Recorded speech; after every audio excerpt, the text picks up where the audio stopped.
Hi, it's HardReset, and today I'll show you how to set up parental control on Motorola Razr 70.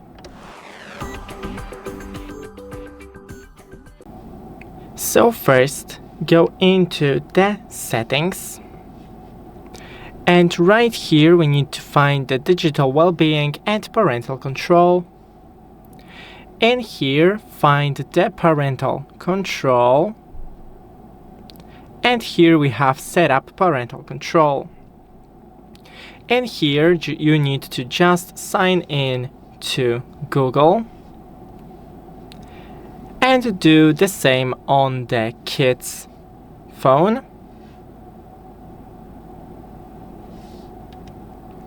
After that, just select who will be using this device.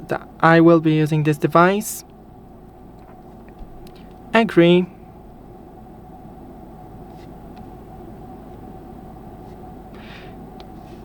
Accept right here,